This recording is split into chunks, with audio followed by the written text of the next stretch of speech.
తరువాత మన దేవుని వార్తలోకి వెళ్దాం. మనము నేర్చుకున్నటువంటి పాఠం ఏంటంటే, దేవుడు అహంకారులను ఎదిరించి దీనులకు తన కృప అనుగ్రహిస్తాడు అని మనము నేర్చుకుంటూ ఉన్నాం. ఎందుకని అని అంటే, ఈ గర్వపు చూపులో ఈ పరిస్థితులు ఎలా ఉంటాయో మనం తెలుసుకుంటున్నాం. గర్వం అనేది చాలా భయంకరమైనది, మనిషిని బలహీనపరుస్తుంది. మనిషి దగ్గర నుంచి అది తీవ్రంగా దానికి కావాల్సింది లాక్కుని గుంజుకుని అది మనుషుల్ని అపవిత్రపరుస్తుంది అనేటువంటి విషయాన్ని మనం తెలుసుకున్నాం.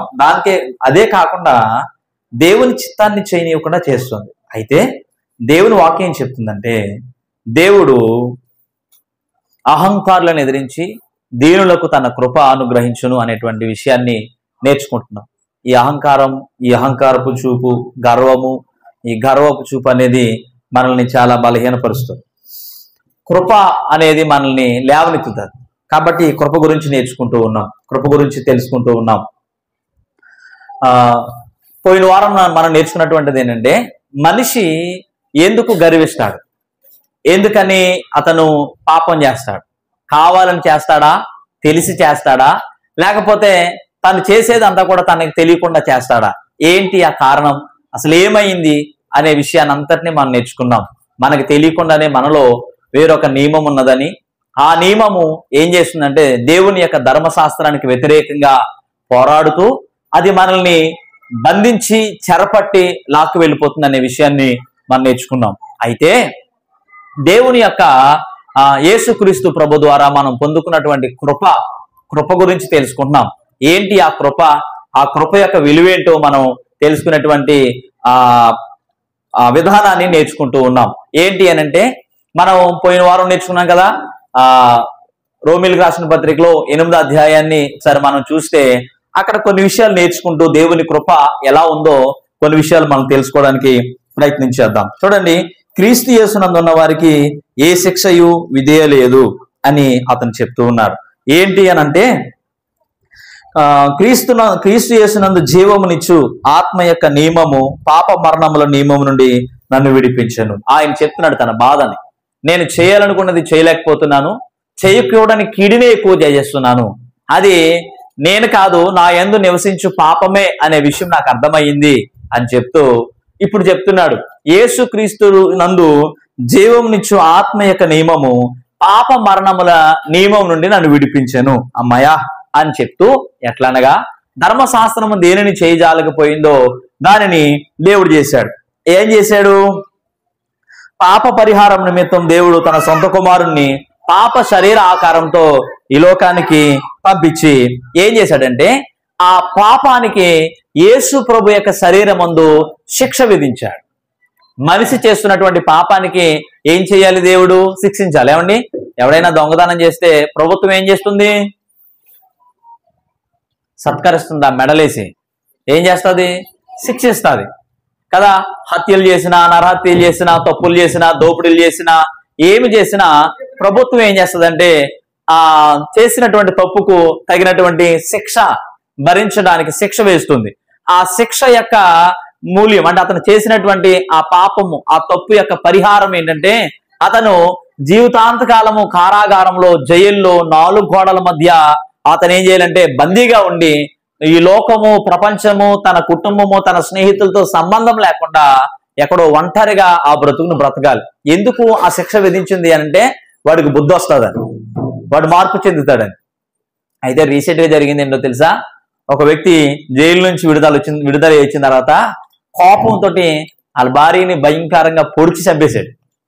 రీసెంట్గా జరిగిన విషయం ఏంటి అని అంటే, కోపం.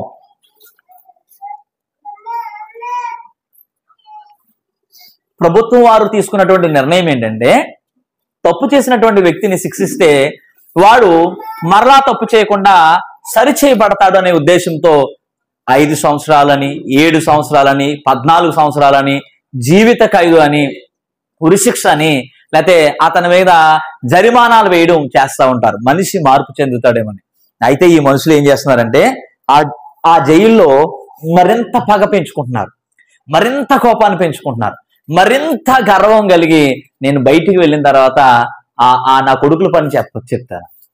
వాళ్ళ పని వాళ్ళు ఎందుకు వెళ్ళారో, ఎవడు సాక్ష్యం చెప్పాడో, ఎవడు పట్టించాడో వారి మీద మరింత పగ పెంచుకుని బయటికి రాగానే వెళ్తాం వాడి ఇంటికి వెళ్ళి అని కొట్టేయడం, మళ్ళీ జరిగి వెళ్ళిపోవడం. అలాంటి విషయాలు కూడా మేము రాజమండ్రి సెంట్రల్ జైలుకి క్రిస్మస్ నిమిత్తం సువార్త చెప్పడానికి మేము వెళ్ళినప్పుడు అందులో కొన్ని సాక్ష్యాలు మేము విన్నాం.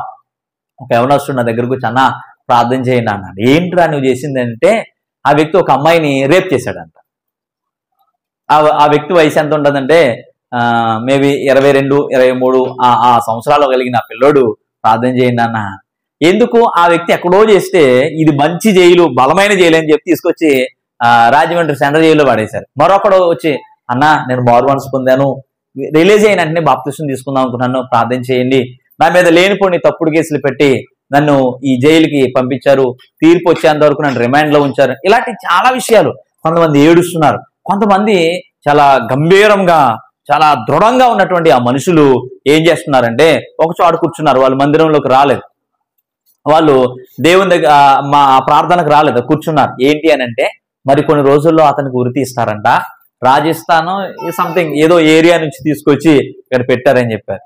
ఇదంతా ఏంటి అని ఆలోచన చేస్తే ప్రభుత్వం తీసుకున్నటువంటి ఉద్దేశం ఏంటంటే ఈ తప్పు చేసినటువంటి వ్యక్తి యొక్క మనసు మార్చడానికి ఒక ప్రదేశంలో వాళ్ళని బంధించి వాళ్ళని సరిచేసి వాళ్ళకి కొన్ని హితబోధలు బోధించి, అరే జీవితం యొక్క విలువ ఏంటో ఇప్పుడు అర్థం చేసుకోవడానికి చెప్పడానికి వాళ్ళకి కొన్ని జైళ్లు ఏర్పాటు చేసి బందీలుగా చెరసాలలో పెట్టి చేస్తున్నారు. ఈరోజు అన్యాయాన్ని డబ్బుతో కొనుక్కుని న్యాయంగా మార్చుకుని చలామణి అయిపోయేటువంటి ప్రజలు చాలా మంది ఉన్నారు. ఇలాంటి పరిస్థితుల్లో మనం నేర్చుకోవాల్సింది ఏంటంటే దేవుని యొక్క కృప మనకి ఏం చేస్తుంది. దేవుడు చేసినటువంటి కృప, మనిషి పాపం చేశాడు, ఆ పాపం చేసినటువంటి మనిషిని ఏం చేయాలి? శిక్షించాలి. దేవుడు ఏం చేయాలి? శిక్షించాలి. అయితే శిక్షిస్తే మనిషి నిలబడతాడా? తట్టుకోగలడా? నిలవగలడా? దేవుడు వేసేటువంటి శిక్షకి మనిషి నాశనం అయిపోతాడు. అలా నాశనం అయిపోయారనే కదా దేవుడు పశ్చాత్తాపపడి, నోవాహు ఇదిగో నేను చేసినటువంటి ఈ పని మరలా నేను చేయను, విస్తారమైనటువంటి వర్షాన్ని కురిపించి ఈ ప్రజలందరినీ నాశనం చేశాను, అందుకు నేను సంతాప పడుతున్నాను, నేనేం చేద్దాం అనుకున్నానంటే ఒక ధనుషుని పెట్టి నీతో నిబంధన చేసుకుంటాను, ఇంకెప్పుడు కూడా ఆ విస్తారమైన వర్షం పడుతున్నప్పుడు అది నా కంటికి కనబడగానే నీతో నా నిబంధన జ్ఞాపకం చేసుకుని వర్షాన్ని ఆపేస్తానని చెప్పేసి దేవుడు చేశాడు. అయితే ఇక్కడ మనం గమనించుకోవాల్సింది ఏంటంటే అక్కడ దేవుని కృప మన పట్ల విస్తారంగా బయలుపడుతూ ఉంది. ఆ కృప పొందుకోవడానికి ఈ గర్వం ఏం చేస్తుందంటే మనల్ని అడ్డగించేస్తుంది. ఆ కృప యొక్క విలువ ఈరోజు మనం నేర్చుకుంటాం. దేవుని యొక్క కృప ఏంటంటే మనిషి పాపం చేత బాధింపబడుతున్నాడు. మనిషి చేసేటువంటి పనులు, ఏ పనులైనా సరే, అది ఎలాంటిదైనా సరే, అంటే దేవుని వాక్యానికి వ్యతిరేకంగా మనిషి ఏ పని చేసినా తాను కావాలని చేయట్లేదనే విషయాన్ని గుర్తుపెట్టుకోవాలి. ఇక్కడ ఉన్నటువంటి మిమ్మల్ని మనందరం నేర్చుకోవాల్సినటువంటి పాఠం ఏంటంటే మనము చేయాలనుకున్నటువంటి ఆ పని చేయకుండా చేయకూడని పని మనం చేస్తున్నాము అంటే మనము స్వతహాగా కావాలని చేసేటువంటి పని కాదు. ఒక వ్యక్తి మనల్ని ప్రేరేపిస్తే, ఒక బలమైన శక్తి మనల్ని ప్రేరేపించి మనల్ని శోధించి శోధించి శోధించి ఆ పని చేసేంత వరకు నీతో ఉండి నిన్ను శోధిస్తూ ఆ పని చేయడానికి నిన్ను ప్రేరేపిస్తారు. ఆ నియమము ఎంత టైం తీసుకుంటుందో తెలుసా? దాని పీరియడ్ ఎంత? 1 రోజా, 2 రోజులా, 3 రోజులా, 4 రోజులా, 5 రోజులా? కాదు. నీవు ఆ శోధనలో నువ్వు పడేంత వరకు నిన్ను శోధిస్తూనే ఉంటుంది. నేను చెప్పనా ఒక మాట, ఒకవేళ నిన్ను బాల్యం నుంచే అది నీ చేత తప్పు చేయించాలని ఆ నిర్ణయం తీసుకుంటే, ఆ శక్తి నిర్ణయం తీసుకుంటే అది ఏం చేస్తుందో తెలుసా? నీవు ముసలోడు అయిపోయినా కూడా నేను వెంటాడుతూ నిన్ను శోధిస్తూనే ఉంటుంది. ఇప్పుడు మనం ఏం చేయాలి? దాన్ని గమనించుకుని అది చేయకుండా ఉండాలి. కానీ మన బలం సరిపోతుందా? మన శక్తి సరిపోతుందా? మనం గమనించుకోగలమా? మనకు అవగాహన ఉందా? అది తప్ప మంచా చెడా అనేటువంటి ఆలోచన మనకుందా? లేదు. చూడండి, ఏదైనా తోటలో ఆదములు అవ్వ అనేటువంటి స్త్రీ పాపం చేయడానికి గల కారణం ఏంటి? ఆమె ఒక్కరోజే శోధించబడిందని అనుకుంటున్నారా? ఒక్క రోజులోనే అదంతా జరిగిపోయిందని అనుకుంటున్నారా?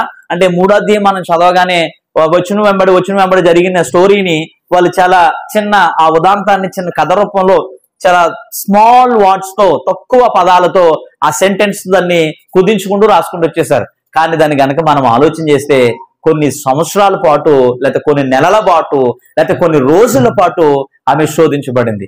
ఎంతగా శోధించబడింది అంటే పూర్తిగా తాను ఆ పండు తినడానికి సిద్ధమైపోయేటట్లుగా శోధించబడింది. అయితే మనం గమనించవలసింది ఏంటంటే ఆ శోధనకి నిలిచి దాన్ని మనం జయించాలి. అందుకే యేసు ప్రభు ఏమంటాడంటే ఆ యాకోబు రాసిన పత్రికలో అక్కడ ఉన్నటువంటి వచనాలు ఏమని ఉంటాయంటే, చూడండి ఒకసారి నేను చదువుతాను, మీరు చూడండి. యాకోబు రాసినటువంటి పత్రిక 4వ అధ్యాయంలో ఆయన ఏమంటాడంటే, దేవుని యొద్దకు రండి, అప్పుడు ఆయన మీ యొద్దకు వచ్చును. కాదు కాబట్టి 7వ వచనం, కాబట్టి దేవునికి లోబడి ఉండుడి, అపవాదిని ఎదిరించుడి, అప్పుడు వాడు మీ యొద్ద నుంచి పారిపోవును. దేవుని యొద్దకు రండి, అప్పుడు ఆయన మీ యొద్దకు వచ్చును. పాపులారా మీ చేతులను శుభ్రం చేసుకునుడి, ద్వివంశకులారా మీ హృదయములను శుద్ధిపరచుకునుడి. వ్యాకులు పడుడి, దుఃఖపడుడి, ఏడుడి, మీ నవ్వు దుఃఖమునకును మీ ఆనందము చింతకును మార్చుకునుడి. ప్రభు దృష్టికి మిమ్మల్ని మీరు తగ్గించుకునుడి, అప్పుడు ఆయన మిమ్మను హెచ్చించును అనే ఆ వచనం మనకి అర్థం కావాలి అంటే మనం ఇక్కడ నేర్చుకోవాల్సినటువంటి విషయం ఏంటంటే, దేవుడు ఏం చెప్తున్నాడంటే అహంకారులను ఎదిరించి దీనులకు కృప ఇచ్చును. మీరు దేవునికి లోబడితే దేవునికి లోబడి ఉండండి. ఆ క్షణంలో మనం ఎవరికి లోబడాలి అంటే దేవునికి లోబడాలి. దేవునికి లోబడాలి అంటే మనం అపవాదిని ఎదిరించాలి. అపవాదిని ఎదిరించాలి అంటే ఇప్పుడు మనకి ఏం కావాలి అంటే, శోధించబడుతున్నప్పుడు మన హృదయం మనల్ని ప్రేరేపిస్తున్నప్పుడు, మన హృదయము మన శరీరము మనల్ని విపరీతంగా శోధిస్తూ ఆ పని చేయమని ప్రేరేపిస్తున్నప్పుడు నీవు నిలబడడానికి కృప కావాలి. అయితే ఈ మనిషి ప్రేరేపించబడి పొరపాట్లు చేస్తున్నటువంటి చేపిస్తున్నటువంటి నియమము ఏదైతే ఉందో దాన్ని దేవుడు శిక్షించాలి. ఇప్పుడు దాన్ని చంపేస్తే, దాన్ని విరిచేస్తే, దాన్ని నలగొట్టేస్తే మనిషి దాన్ని జయించగలడు. ఇప్పుడు మనిషి జయించాలి అంటే మనిషి దాన్ని గెలవలేడు. మనిషి వలన జరగదు. ఎందుకంటే మనుషులందరూ పాపం చేసి దేవుని మహిమను పొందలేకపోతున్నారు. ఎవరి తరము కాదు ఆ నియమాన్ని గెలవడం, ఆ నియమాన్ని ఓడించడం ఎవరి తరం కాదు. ఎందుకంటే అన్ని జ్ఞానంతో, శక్తితో, అన్నిటితో నింపినటువంటి ఆదామే మొట్టమొదటి మనిషి తన బలహీనతను కోల్పోయాడు. మన పితరుడైనటువంటి ఆదాము, మన తండ్రి అయినటువంటి ఆదాము మొట్టమొదటిగా తన జుట్టు పట్టుకెళ్ళి అపవాది చేతిలో పెట్టేసిన తర్వాత ఆయన పిల్లలమైన మనము కూడా బానిసలమే. ఆయన సంతానమైనటువంటి మనము కూడా బానిసలమే. ఈ బానిసలమైనటువంటి మనల్ని యేసు ప్రభు విడిపించాలని అనుకున్నాడు. దేవుడు విడిపించాలని అనుకున్నాడు. విడిపించాలి అంటే ఏం చేయాలి అంటే ఆ బంధించినటువంటి మనిషిని ఓడించాలి. అంతే కదండి. ఎవడైతే మన మీద అధికారం చూపించి, పెత్తనం చూపించి మనల్ని నలగొడుతూ అపవిత్రపరుస్తూ దేవునికి వ్యతిరేకంగా చేయమని మనల్ని హింసిస్తూ ఉన్నాడో, రెచ్చగొడుతూ ఉన్నాడో, ప్రేరేపిస్తూ ఉన్నాడో ఆ వ్యక్తిని ఓడించాలి. ఓడిస్తేనే గాని మనకు విజయం రాదు. గెలవాలి. ఆ వ్యక్తిని గెలవాలి అంటే ఏం చేయాలంటే అతన్ని శిక్షించాలి. ఎలా శిక్షించాలి? మనుషులా నిలబడలేరు, మనుషులా దేవుని ధర్మశాస్త్రానికి లోబడలేదు.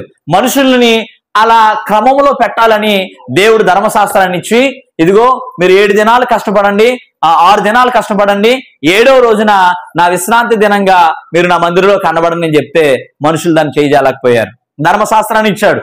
మనిషి పాపం చేస్తే రక్తం చిందించబడాలి, నీ కొరకు ఒక శుభం తెలియనటువంటి ఒక పశువు వధించబడుతుంది. దాన్ని ఎంత భయంకరంగా వధిస్తారు. నువ్వు దాని మీద చేతులు ఉంచితే నీ పాపమంతా అది మోస్తుంది. అప్పుడు యాజకుడు దాన్ని పీక కోసి ఆ రక్తాన్ని తీసుకుని ఆ రక్తాన్ని బలిపేట మీద చుమిరి ఆ వ్యక్తి పాపం పోగొట్టడానికి ఒక అమాయకపు పశువుని ఎంచుకోవాలి. నిష్కలంకమైనటువంటి గొర్రెపిల్లని ఎంచుకోవాలి. ఆ గొర్రెపిల్ల ఆ వ్యక్తి కొరకు చనిపోవాలి. ఇదంతా దేవుడు ఎందుకు ఏర్పాటు చేశాడంటే, అరే నేను చేసిన తప్పుకి ఈ గొర్రె ఎందుకు చచ్చిపోవాలి? తప్పు నాది కదా, పొరపాటు నాది కదా, దోషం నాది కదా, అపవిత్రత నాది కదా, హేయమైన పనులు నేను కదా చేస్తా. ఇప్పుడు నా పాపాన్ని పోగొట్టుకోవడానికి, నా తప్పుని పోగొట్టుకోవడానికి, నేను నిరపరాధిగా తీర్చబడడానికి నా కొరకు ఏం బలైపోవాలంటే గొర్రెపిల్ల బలైపోవాలి. మనిషి దాన్ని పశ్చాత్తాప పడతాడేమో నా క్రమాన్ని ఏర్పాటు చేస్తే మనిషి మోసపూరితుడైపోయాడు. ఎంత జలసారాయుడైపోయాడంటే తప్పు చేయడం, గొర్రెని కొనుకెళ్ళడం, దాన్ని బలివ్వడం. రాను రాను రాను రాను ఆ పరిస్థితి ఎలా అయిపోయిందంటే, యెరూషలేము మందిరం దగ్గర ఒక మనిషి బయట గొర్రెపిల్లని కొనుక్కెళ్ళి యాజకుడికి ఇవ్వడం. యాజకుడు ఏం చేస్తాడంటే దాని వెనకాలను తీసుకెళ్లి మళ్ళీ అయిపోయింది పో అని చెప్పి దాన్ని అలా తీసుకొచ్చి మళ్ళీ ఇడికి ఇచ్చేస్తాడు. వ్యాపారం అయిపోయింది. ఎంత వ్యాపారం అయిపోయిందంటే మనుషులకి అలవాటు అయిపోయింది తప్పు చేయడం. అలవాటు అయిపోయి ఆ అలవాట్లో మనిషి పాపం చేసేస్తున్నాడు. దేవుడు పట్టించుకోలే అని అనుకున్నాడు. ఎలాంటి పరిస్థితులు చేశాయి అంటే, గొర్రె పిల్లను కొనుక్కెళ్ళడం, పావురాలు కొనుక్కెళ్ళడం, యాజకుడికి ఇవ్వడం. అయ్యా ఇదిగో మరి నా పొరపాటు నిమిత్తం అని చెప్పి అర్పించడం. సమాధాన బలులు, పాప పరిహారార్థ బలులు, నీతి యథార్థమైనటువంటి బలులు, ఇవన్నీ అర్పిస్తుంటే ఆ యాజకుడు ఏం చేసేవాడంటే వెనకాల నుంచి పట్టుకెళ్ళి మరలా ఈడికి అమ్మేసేవాడు, మరలా ఈడు మనుషులకి అమ్మేవాడు, మరలా ఈడు యాజకుడికి ఇచ్చేవాడు. ఈ వ్యాపారం జరుగుతుంటే యేసు ప్రభు అది చూసి సహించలేక, నా తండ్రి ఇల్లును దొంగల గుహగా చేస్తారా అని చెప్పి పావురాలు అమ్ముకునేటువంటి వారిని తాళ్లతో కొరడాలు చేసి వాళ్ళందరినీ కొట్టి వాళ్ళందరినీ బయటికి ఎందుకు తోసేశాడంటే వ్యాపారం జరుగుతుంది అక్కడ. అప్పుడు దేవుడు ఇంకా మనుషులను ఈ విధంగా ట్రీట్ చేస్తే కుదరదు అని చెప్పి ధర్మశాస్త్రము దేనిని చేయజాలకపోయిందో అది చేయడానికి దేవుడు తన కుమారుని ఈ లోకానికి ఎలా పంపించాడంటే, పాప శరీర ఆకారంతో, నీలాంటి నాలాంటి శరీరంతో ఒక మనిషి ఎలా పుడతాడో, ఆ పుట్టుకతోనే మనిషిలోనికి పాపం ఎలా సంక్రమిస్తాదో, ఎలా వ్యాప్తి చెందుతాదో, ఎలా నియమము తల్లిదండ్రుల నుంచే ఆ వ్యక్తికి వస్తాదో, అట్లాగే యేసు ప్రభు కూడా పురుష సంయోగం లేకుండా, పురుషుని ప్రమేయం లేకుండా పరిశుద్ధాత్మ ద్వారా దేవుడు ఒక స్త్రీ గర్భాన్ని ఎంచుకుని ఆ గర్భంలో ఒక శరీరాన్ని అమర్చి ఆ శరీరం ద్వారా యేసు ప్రభుని లోకానికి పంపించాడు. ఆ యేసు ప్రభు బాలుడుగా తల్లి గర్భంలో ఇప్పుడు మనకు పిల్లలు ఎలా పుడతారో అలా ఆ బాలుడు పుట్టి, ఆ బాలుడు క్రమేపీ మన పిల్లలు ఎలా అయితే ఎదుగుతారో అలా ఎదిగి 30 సంవత్సరాలు తన పవిత్రతను కాపాడుకున్నాడు. బాల్యం నుండి కూడా దేవుని ఆత్మ ఆయన మీద ఉన్నది. ఆయనకి తెలుసు ఈ భూమి మీదకి నేను ఏ పని నిమిత్తం వచ్చాను, ఆయనకి తెలుసు ఏ పని చేయడానికి వచ్చాను, ఆయనకి తెలుసు ఎవరిని సన్మానించాలో, ఎవరిని గౌరవించాలో, ఏం చేయాలో. ఆ జీవితాన్ని అంతటినీ ఆయన జాగ్రత్తగా తాను 30 సంవత్సరాలు కాపాడుకుంటూ వచ్చి 31వ సంవత్సరంన సువార్త పరిచర్యకి దేవుడు పిలిచినప్పుడు ఆయన సమయం రాగానే ఆయన పరిచర్యకి ప్రయాణం చేశాడు. 3.5 సంవత్సరాలు సువార్త చేసిన తర్వాత ఆయనను పట్టుకుని బంధించి సిలువ వేసి ఆయన్ని చంపేశారు. ఆ సమయంలో యేసు ప్రభువు ఆయన ఆనందం ఏంటో తెలుసా, ఆయన సంతోషం ఏంటో తెలుసా, పాపానికి శిక్ష జరుగుతూ ఉంది, తీర్పు జరుగుతూ ఉంది. ఆ తీర్పులో యేసు ప్రభువు విజయోత్సవము, విజయ జెండా ఎగరేయబోతూ ఉన్నాడు అనేటువంటి విషయాన్ని యేసు ప్రభు తెలుసుకుని ఆయన శరీరం మీద పడే ప్రతి దెబ్బ భరించడానికి, ప్రతి అవమానాన్ని భరించడానికి, ప్రతి నిందను భరించడానికి, ప్రతి హేయమైనటువంటి ప్రతి పరిస్థితులను తట్టుకోవడానికి తాను ఒక సాధారణమైనటువంటి మనిషిగా ఏ అపేక్షను దరిచేరనీయకుండా, ఏ ఆశను, ఏ అధికారాన్ని, ఏ కోరికను, ఏ ఉద్దేశాన్ని దరిచేరనీయకుండా సాధారణమైనటువంటి ఒక మనిషి జీవితాన్ని జీవించడానికి యేసు ప్రభు తన్ను తాను తగ్గించుకొని మహాదేవుడైనటువంటి ఆయన ఒక నర అవతారిగా, ఒక మనిషిగా తన్ని తాను తగ్గించుకుని మహిమను విడిచి, పరలోకాన్ని విడిచి, ఘనతని విడిచి, కీర్తిని విడిచి సాధారణమైనటువంటి ఒక మానవుడిగా, ఒక వడ్రంగికి కొడుకుగా, ఒక సాధారణమైనటువంటి వ్యక్తిగా తన జీవితాన్ని జీవించి ఆయన శరీరాన్ని అప్పగించాడు. ఆ శరీరం మీద ఆయన అప్పగించినప్పుడు పిడిగుద్దులు గుద్దుతున్నారు, ముఖం మీద ఉమ్మేస్తున్నారు, గడ్డ వెంట్రుకలు పట్టుకుని లాగుతున్నారు. తర్వాత వెనకాల నుంచి గుద్దుతూ, యేసు నువ్వు ప్రవక్తవు కదా, నిన్ను ఎవడు కుట్టాడో చెప్పు, నువ్వు ప్రవచించు అని అంటే ఆయన మాట్లాడకుండా ఎందుకున్నాడో తెలుసా? ఆయన చెప్పగలడు, కానీ ఎందుకు మౌనంగా ఉన్నాడో తెలుసా? ఆ క్షణంలో యేసు ప్రభు నోరు మెదిపితే పాప పరిహారార్థ బలి విచ్ఛిన్నమైపోతుంది. మనిషి ఎప్పటికీ మారలేడు, మనిషి ఎప్పటికీ విడుదల పొందలేడు, మనిషి ఎప్పటికీ పాపం మీద జయాన్ని పొందుకోలేడు. అందుకని ఆయన మౌనంగా ఉండిపోయాడు. దీన్ని అంతటినీ కాంట్రవర్సీ చేసేసి రకరకాలుగా మాట్లాడుతున్నారు. ఆ రోజు శ్రమ దినాలని చెప్పి 40 రోజులు మీరు ఉపవాసాలుండి ఏడ్ చేస్తూ ఉంటారు. కానీ యేసు ప్రభు ఆయన ఆనందం ఏంటి? మీరు ఒకసారి హెబ్రీలకు రాసినటువంటి పత్రిక 12వ అధ్యాయాన్ని ఒకసారి మనం చూస్తే చూడండి, ఇంత గొప్ప సాక్షి సమూహము మేఘము వలె మనలను ఆవరించి ఉన్నందున మనము కూడా ప్రతి భారమును సిలువుగా చిక్కులు పెట్టు పాపమును విడిచిపెట్టి విశ్వాసమునకు కర్తయు దానిని కొనసాగించువాడునైన యేసు వైపు చూచుచు మన ఎదుట ఉంచబడిన పందెములో ఓపికతో పరిగెత్తుదుము. ఆయన తన ఎదుట ఉంచబడిన ఆనందము కొరకై అవమానమును నిర్లక్ష్య పెట్టి సిలువను సహించి దేవుని సింహాసనము యొక్క కుడి పార్శ్వమున ఆసీనుడై ఉన్నాడు. ఈ విషయాన్ని మనం చాలా జాగ్రత్తగా ఆలోచన చేస్తే ఆయన ముందు ఒక ఆనందం ఉంది, ఆయన ముందు ఒక సంతోషం ఉంది, ఆయన ముందు ఒక సంబరం ఉంది. ఏంటి అని అంటే ఆయన చనిపోతాడు, ఆ విషయం ఆయనకు తెలుసు. ఆయన ప్రాణం పెట్టబోతున్నాడు, ఆ విషయం ఆయనకి తెలుసు. కానీ 3వ దినాన ఆయన తిరిగి లేవబోతాడు. 3వ దినాన గొప్ప విజయం, 3వ దినాన గొప్ప విడుదల, 3వ దినాన పునరుద్ధానం, రిజరెక్షన్, తిరిగి లేస్తాడు యేసు ప్రభు. ఏ శరీరంతో? పాప శరీరంతో చనిపోయిన యేసు ప్రభు మహిమ శరీరంతో లేవబడతాడు, పరిశుద్ధమైన శరీరంతో లేవబడతాడు, మనుషులకు కనిపించని మహిమ కలిగిన శరీరంతో లేవబడతాడు. పాప శరీరంతో ఆయన పాతి పెట్టాడు సమాధిలో, ఆ సమాధిలో ఉంచబడ్డాడు. 3వ దినాన ఆ శరీరం అక్కడ ఉండదు. విజయం, విడుదల. ఏదేను తోటలో ఏ మహిమను మనిషి కోల్పోయాడో ఆ మహిమ గల స్వరూపాన్ని మనుషులకి ఇవ్వగలిగేటువంటి గొప్ప శక్తిని పొందుకున్న పునరుద్ధానుడు ఆయన. అందుకే మనము పునరుద్ధానపు ఆరాధన ఆదివారాన్ని మనం ప్రారంభించాం. ఈ పునరుద్ధాన శక్తిని నువ్వు పొందుకోవాలి. ఆ పునరుద్ధాన శక్తిని ఇవ్వడానికి దేవుని కృప కావాలి. అది కృప గురించి నేర్చుకోవడం అంటే కృప కావాలి.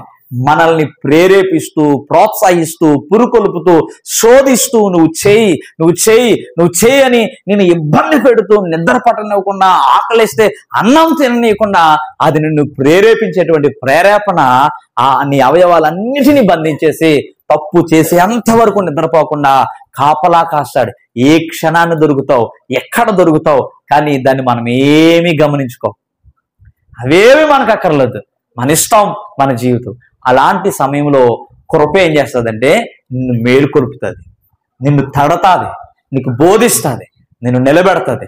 ఆ క్షణంలో ఏ సాతానా పో బయటికి, లేకపోతే ఏ బలహీనత అని, లేకపోతే నేను దేవుని బిడ్డను కదా, ఈ పని చేయకూడదు, ఇలా మాట్లాడకూడదు, ఇలా చూడకూడదు, ఇలా ఉండకూడదు, ఈ విధంగా నేను ప్రవర్తించకూడదు, అమ్మో నా దేవుడు నాతో ఉన్నాడు అనేటువంటి విషయాలు మనకి బోధిస్తారు. ఒక ఉదాహరణ మీకు చెప్తాను. రీసెంట్ గా నేను సుమన్ టీవీలో ఒక ఇంటర్వ్యూ చూస్తున్నాను. ఏంటి ఆ ఇంటర్వ్యూ అంటే, రీసెంట్ గా ఒక మిషనరీ స్కూల్లో జరిగినటువంటి ఒక వివాదం. ఈ సీజన్ ఏంటంటే స్వాములు, భవానీలు మాలలు వేసేటువంటి సీజన్.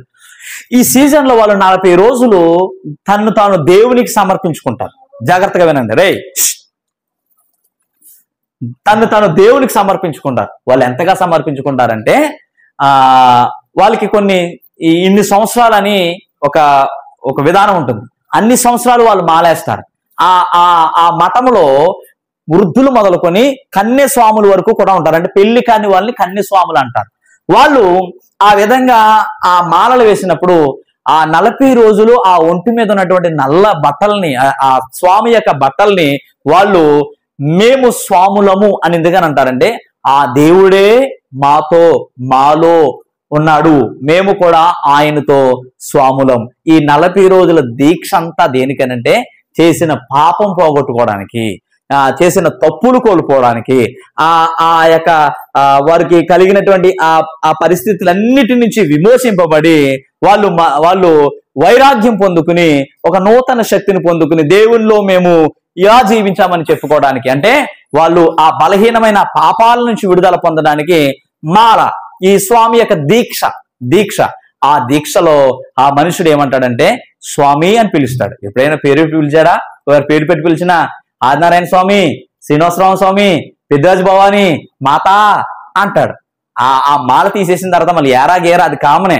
అయితే ఆ ఇంటర్వ్యూలో నేను చూసింది ఏంటంటే, ఆ పిల్లోడు స్కూల్కి మాల వేసుకుని వెళ్ళాడు.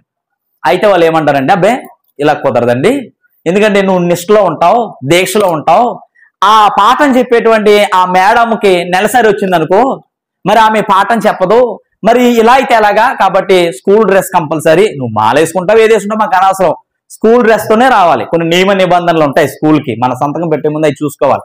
వాళ్ళకి ఒక యూనిఫామ్ ఉంటుంది, ఆ యూనిఫామ్ ఉండాలి. సరే అండి, స్కూల్ డ్రెస్ వేసుకుంటారు, చెప్పులు వేసుకోవడానికి అన్నారు. కుదరదు, వాడు అలాగే రావాలి. అలా అయితే వద్దు. ఒకవేళ 40 రోజులు నువ్వు బయటకు వెళ్ళిపో.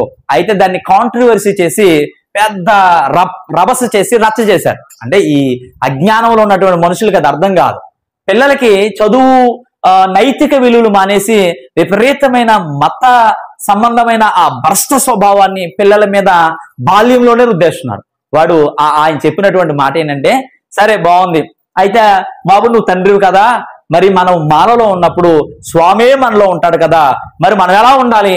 స్వామి ఇతరులకి బాధ కలగజేస్తాడా, మేలు చేస్తాడా?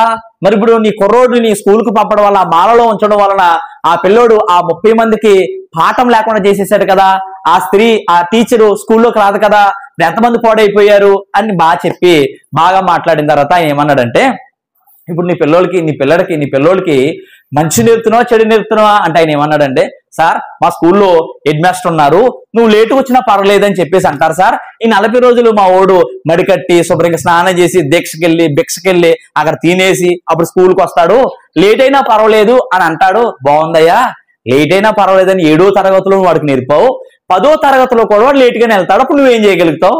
ఆడేమంటాడో తెలుసా, అప్పుడు లేటుగా వెళ్తే లేదు కానీ ఇప్పుడు లేటుగా వెళ్తే వచ్చిందా అని నువ్వు వాడి హృదయంలో ఏం నేర్పుతున్నావో తెలుసా, ఒక భయంకరమైన వైలెన్స్ నేర్పిస్తున్నావు అని తండ్రిని హెచ్చరించాడు. అప్పుడు నాకు అర్థమైంది ఏంటంటే, ఈ 40 రోజులు వాళ్ళ దీక్ష ఎంత కఠోర శ్రమ అంటే, తెల్లవారుజామున లేచి 4 గంటలకి చల్లనీళ్ళు స్నానం చేసి ఆ మడి బట్టలతోటే వాళ్ళు పూజ చేసి ఆరాధన చేసి స్వామిని స్మరించి ఘనపరిచి కీర్తించి, ఎక్కడో ఎవరో భిక్ష అంటే ఏంటి? అడుకోవడం. ఆ భిక్ష పెడితే అది తిని మళ్ళీ పనికి వెళ్ళాలి. సాయంత్రం 6 దాటితే మంచినీళ్ళు తాగకూడదు, వాళ్ళు బాత్రూమ్కి వెళ్ళకూడదు. వాళ్ళు తినే తిండి ఎలా ఉండదో తెలుసా, కామ క్రోధ మద మత్సర్యాలు శరీరంలో పుట్టకుండా ఉండడానికి ఉల్లిపాయలు తినరు, బంగాళదుంపలు తినరు, మసాలా ఎల్లుల్లిపాయలు ఏమి తినరు. ఎందుకు తెలుసా, అవి తింటే విపరీతమైన కోరికలు మాకు వస్తాయి. కాబట్టి ఈ దీక్షలో మా ఆలోచనలో కూడా లైంగిక పరమైన ఆలోచనలు రాకూడదు. ఒక అమ్మాయిని చూసినప్పుడు మోహపు చూపు మేము చూడకూడదు. అందుకే ఆడపిల్లనైనా చెల్లినైనా తల్లినైనా పక్కింటి దానైనా ఎవరినైనా మాత అని, నువ్వు నా అమ్మవే. ఆ 40 రోజులే. అప్పుడు నేను ఆలోచించడం ప్రారంభించాను, 40 రోజులు ఆ బట్టలు వారి ఒంటి మీద ఉంటే ఇంత భక్తి చేస్తే, మరి యేసు ప్రభువు నా హృదయంలో ఉన్నప్పుడు నేను ఎలా ఉండాలి? దేవుడు దేవుడు దేవుడు అని క్రైస్తవ్యంలో ఇంత బడాయి కొడుతున్నాం కదా, ఆ 40 రోజులు వాళ్ళు ఇంటికి దూరంగా ఉంటారు, 40 రోజులు భార్యకు దూరంగా ఉంటారు, 40 రోజులు సమాజానికి దూరంగా ఉంటారు, 40 రోజులు వారు ఎంత ప్రత్యేకపరుచుకుంటారో తెలుసా? మీకు ఒక విషయం తెలుసా, ఆ 40 రోజులు మనుషులు కూడా వాళ్ళని మొక్కుతారు, వాళ్ళకి సాగిలు పడతారు, వాళ్ళు పాదాలు పట్టుకుని దండాలు పెడతారు, వాళ్ళు స్వాములని. మరి క్రైస్తవులమైనటువంటి మనలని దేవుడు ఆ పాపపు బంధకాల నుంచి విడిపించి, ఒక్కసారి ఆ పాపపు రొంపులో రొచ్చులో దరిద్రంలో మగ్గిపోతున్న నిన్ను విడిపించి పరిశుద్ధపరిచి, నీలో ఆ కామ క్రోధ మద మత్సర్యాలు ఏమీ లేకుండా, గర్వము అహంకారం లేకుండా తనలాగా చేయడానికి ఏం చేయాలి దేవుడు? ఏం కావాలి? ఆ పిల్లలు ఆడవాళ్ళు కూడా వేస్తున్నారు. వాళ్ళు ఆ 40 రోజులు ఎంత కఠోర శ్రమ. ఆ పిల్లలకి ఈ వయసు ఉన్నటువంటి పిల్లలు ఏం తెలుస్తుంది వాళ్ళకి? కానీ ఈ వయసు పిల్లలకి నువ్వు దేవుడి గురించి నేర్పుతావా? ఆ వయసు పిల్లలకి మనం దండిస్తే నువ్వు ఆగుతావా? బైబిల్ చెప్పనిస్తావా? మేము సండే స్కూల్ కార్యక్రమం నడిపించడానికి వస్తున్నాం. 8:30 సండే స్కూల్ కార్యక్రమం. 9 అయితే కానీ పిల్లలు రావట్లేదు. చిన్న పిల్లల్ని మీరు సండే స్కూల్కి పంపట్లేదు. నువ్వు చాలా ఒక రకమైనటువంటి వైలెన్స్ నేర్పుతున్నావు పిల్లలకి. జాగ్రత్త. ఓ తల్లి, నా పిల్లోడు చిన్నోడండి, ఆడికి ఆడు చిన్నోడైతే ఆడికి అలవాటు అయ్యే వరకు వచ్చి నువ్వు కూర్చో పక్కనే. సండే స్కూల్లో తీసుకొచ్చి ఇక్కడ కూర్చోబెట్టి కూర్చోవడం నేర్పించు. అప్పుడు అర్థమవుతుంది, మా అమ్మాయి వచ్చి ఇక్కడ కూర్చుందంటే నేను కూడా ఇక్కడ కూర్చోవాలని. ఆడు 2 రోజులు 3 రోజులు 3 వారాలు 4 వారాలు ఏడ్చి అక్కడి నుంచి ఏడవడం మానేస్తాడు. ఎందుకంటే నువ్వు కూడా వాడితో కూర్చుంటున్నావు కదా. క్రైస్తవ్యంలో ఎలాంటి భయంకరమైన దరిద్రమైన స్వభావాలు ఉన్నాయంటే, ఏదో దేవుడు దేవుడు దేవుడు దేవుడు దేవుడు క్రైస్తవులు క్రైస్తవులు క్రిస్మస్, గుడ్ ఫ్రైడే, ఈస్టర్, సభలో ఉపవాస కోటాలు కాదు కాదు కాదు. అవేమి దేవునికి అక్కర్లేదు. నువ్వు పెట్టుకుంటావో పెట్టుకోకపోతావు మానే.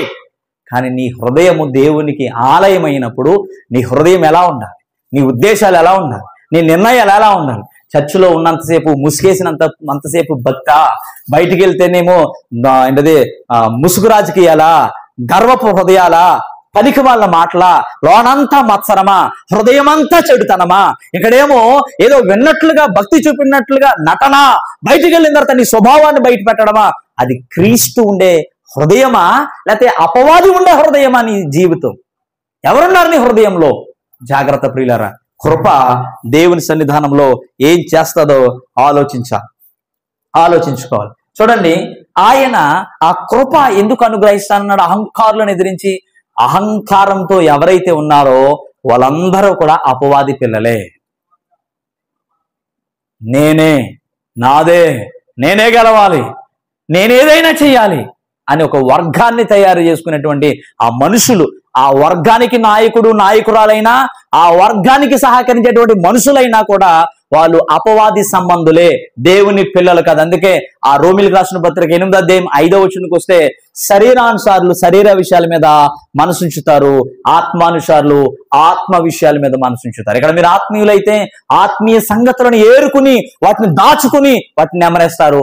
మీరు శరీరానుసారులు అయితే శరీర సంబంధమైన చెత్త ఏరుకుని వెళ్ళి బయట పెద్ద మీటింగ్ పెడతారు, నాశనం చేసుకుంటారు, మిమ్మల్ని మీరు పాడు చేసుకుంటారు, మీ కుటుంబాన్ని పాడు చేసుకుంటారు. మీ పిల్లల హృదయాలలో మర్చిపోలేని ఆ యొక్క వాళ్ళు ఎప్పటికీ మర్చిపోలేని ఒక భయంకరమైనటువంటి గీతలు గీస్తారు.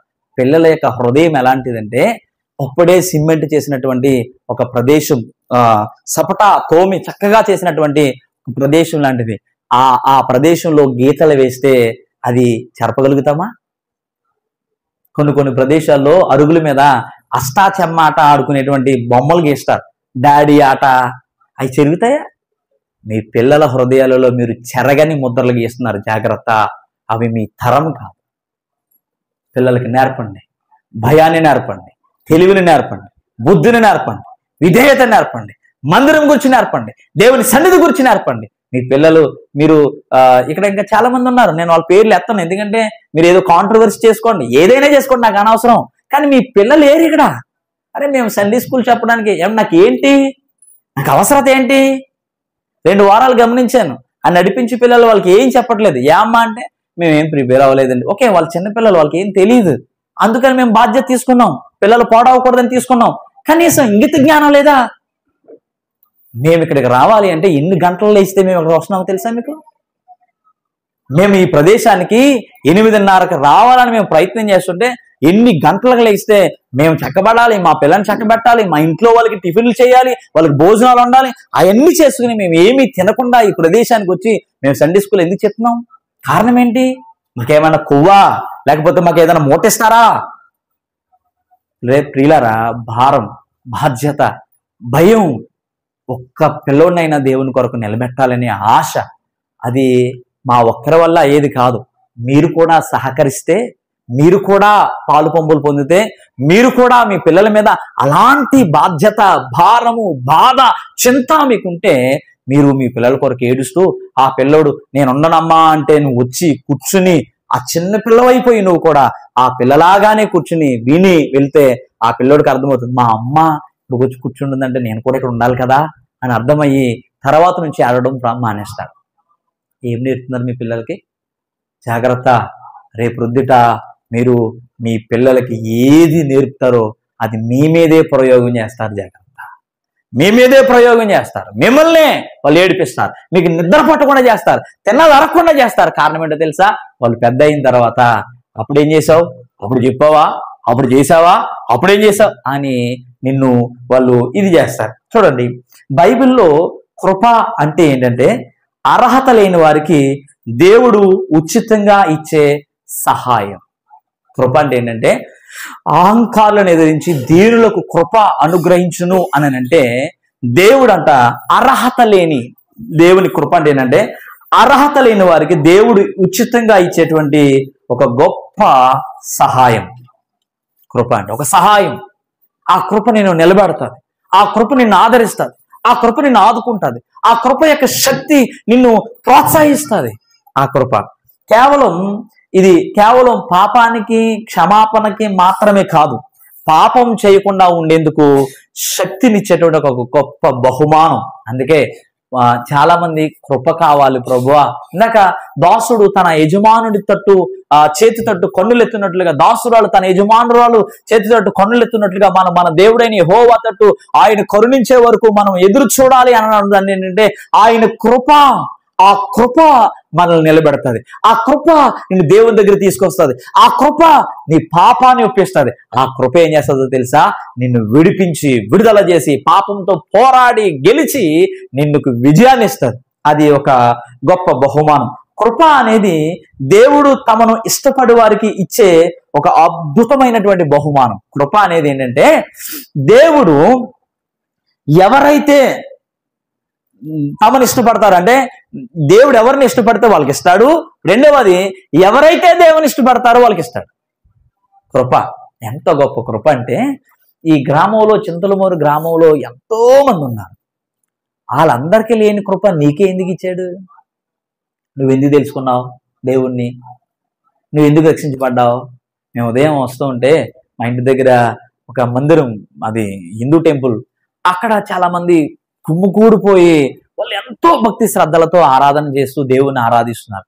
నేను నా భార్య మాట్లాడుకుంటూ వస్తున్నాం. ఈరోజు చూడండి, అన్ని జనుల్లో కూడా ఎంత వైరాగ్యం వచ్చేసింది. వాళ్ళు ఎంత ప్రయాసపడుతున్నారు, ఎంత కష్టపడుతున్నారు. అంటే ఈ ఆదివారం అప్పుడు ఈ ప్రజలందరూ క్రైస్తవులు గుడికి వెళ్ళినట్లుగా మనం కూడా ఒకటి క్రియేట్ చేసుకుంటే మన ప్రజలు మనం ఏమైనా కాపాడుకుంటామేమో అన్న ఉద్దేశంతో వాళ్ళు ఏమైనా కూడుకుంటున్నారేమో, పండగలు ఆ కార్యక్రమాలు అన్ని అలా చేస్తున్నారేమో అని మేము మాట్లాడుకుంటూ వస్తున్నప్పుడు అప్పుడు నేనేం చెప్పానంటే ఆమెకి, అమ్మాయి, రానున్న దినాలు ఎలా ఉంటాయి అంటే విపరీతమైనటువంటి మత భక్తి పెరిగిపోతుంది, విపరీతమైనటువంటి మూఢత్వం పెరిగిపోతుంది. ఆ మూఢత్వాన్ని ఆధారం చేసుకుని మరలా మొదటి స్థితి ప్రజల మీద రుద్దుతారు. అంటే అందరినీ హిందువులుగా చేసి, అంటే హిందుత్వంలో ఆ భక్తి ముసుగులో వాళ్ళందరినీ కూడా క్రోడీకరించిన తర్వాత విభజన ప్రారంభిస్తారు. ఏంటి ఆ విభజన? మాల, మాదిగ, తర్వాత ఏంటంటే వాళ్ళు క్షత్రియులని, రెడ్లని, తర్వాత ఈ బ్రహ్మ యొక్క శరీరంలో నుంచి 4 రకాల జాతులు ఎలా అయితే బయటకు వచ్చాయో అలా విభజించి శూద్రులు అనే ఒక తెగను ఏర్పాటు చేసి వాళ్ళ చేత బానిసత్వం చేయించుకోవడానికి ఇదంతా ధర్మము, సనాతన ధర్మము, ఇవన్నీ సంగతులు వాళ్ళు చెప్తున్నారు. దీని అంతిమ లక్ష్యం ఏంటో తెలుసా? విభజించి పరిపాలించేటువంటి రోజులు వస్తున్నాయి. అప్పుడు జనాలు ఏం చేస్తారంటే స్వతంత్రం కొరకు, స్వేచ్ఛ కొరకు పాటు పడతారు. అప్పుడు మరలా దేవుడు అవసరం అవుతాడు. మొదటి దినాల్లో మిషనరీలు ఎలాగైతే భారతదేశానికి వచ్చి సువార్త చెప్తున్నప్పుడు అంటరానితనం, మదర్ తెరిసా ఆ అంటరాని తరాన్ని రూపుమాపింది. విలియం కేరీ సతీ సహన ఆ గమనాన్ని దాన్ని తొలగించారు, చాలా విషయాలు తీసుకొచ్చారు.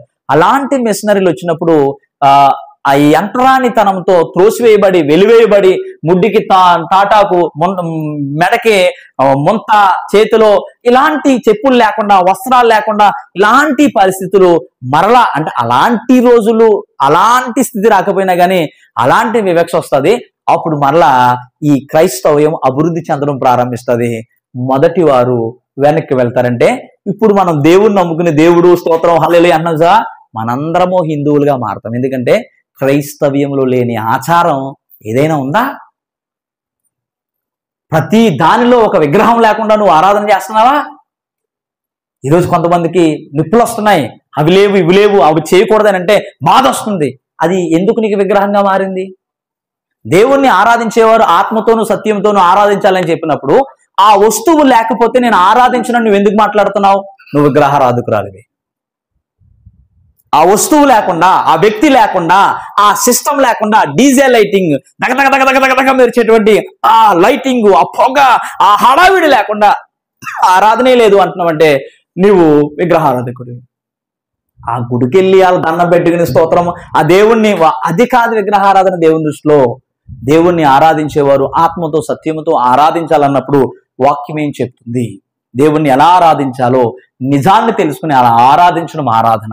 ఆ ఆరాధనలో ఆ క్రిస్మస్ లో క్యాండిల్స్ లేకపోతే, ఆ క్రిస్మస్ లో కేక్ కటింగ్ లేకపోతే, ఆ క్రిస్మస్ లో క్రిస్మస్ తాత లేకపోతే, ఆ క్రిస్మస్ లో క్రిస్మస్ స్టార్ లేకపోతే, ఆ క్రిస్మస్ లో క్రిస్మస్ తాత లేకపోతే, ఆ క్రిస్మస్ లో జింగిల్ బ్యాన్ అని లేకపోతే, ఆ క్రిస్మస్ లో దగదగదగదగా మెరిచేటువంటి ఆ లైటింగ్ లేకపోతే, సౌండ్ లేకపోతే అది క్రిస్మస్ కానే కాదు.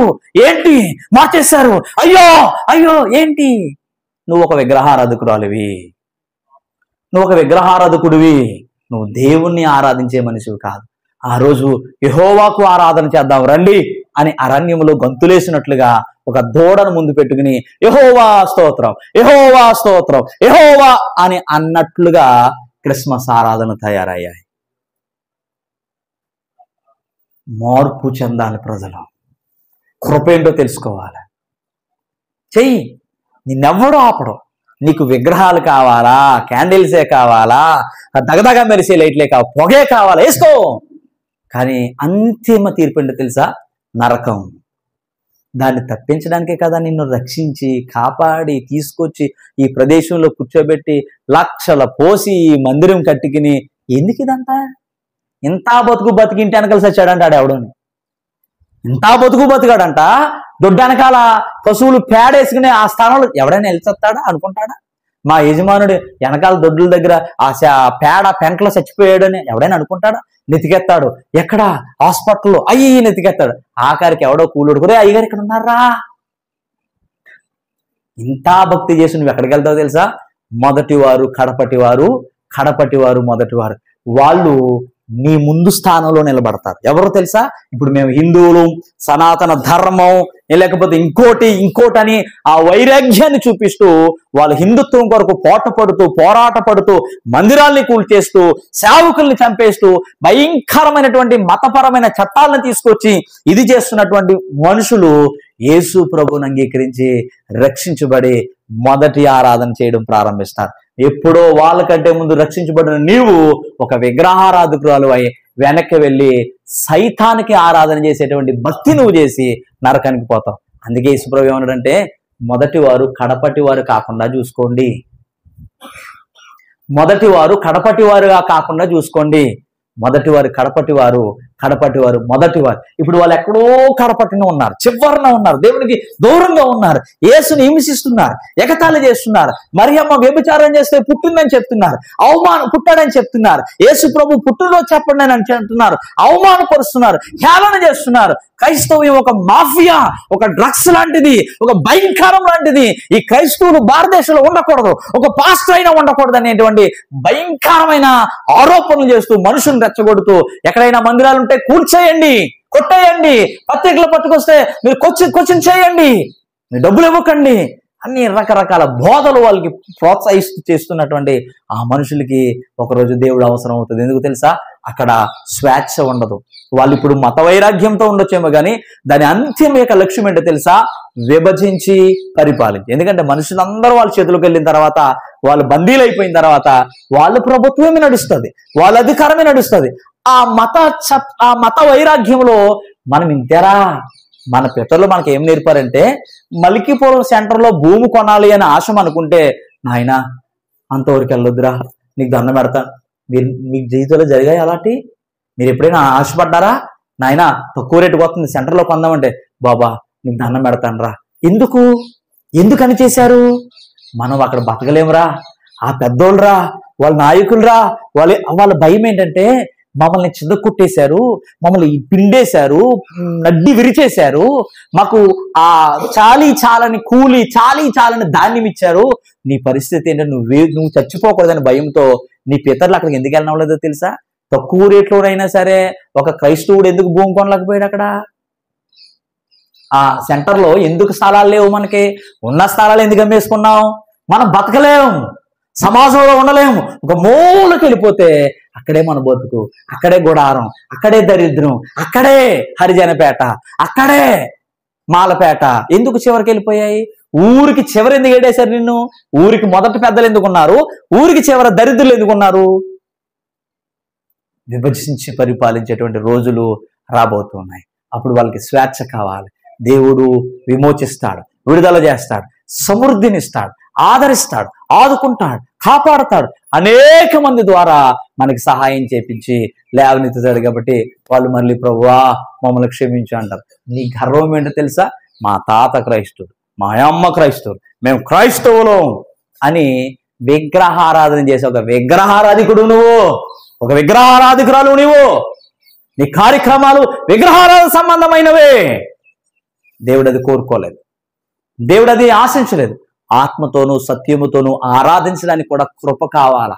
కృప లేకపోతే మనం బ్రతకలేం. కాబట్టి కృప అనేది దేవుడు తనకిష్టమైన వారికి ఇచ్చేటువంటి అద్భుతమైన బహుమానం. మరియు పశ్చాత్తాపపడే ఏ పాపినైనా రక్షిస్తుంది కృప. ప్రభువా అయ్యా క్షమించయ్యా అని పశ్చాత్తాపడి గుండ్లు బాదుకుని ఏడుస్తూ నిజమైన పశ్చాత్తాపం అండోయ్, నిజమైన దేవుడికి తెలుసు నీ ఏడుపు, నీ నాటకం, నీ బుద్ధి, మన ఆలోచనలు, మన హృదయాలు. సర్వం ఎరిగిన జగద్రక్షకుడైన నువ్వు ఎవరిని మోసం చేద్దాం అనుకుంటున్నారు? మనం ఎవరిని మోసం చేద్దాం? సమాజాన్నా, సంఘాన్నా, సేవకున్నా చెయ్యి, తప్పలేదు. కానీ దేవునితో ఎలా కొలమా? దేవునితో పరిహాసాలా? దేవునితోట ఎవడు మడితే వాడు మాట్లాడడం, ఎవడు మడితే వాడు ఈడిష్టమా ఇదా ఏంటి?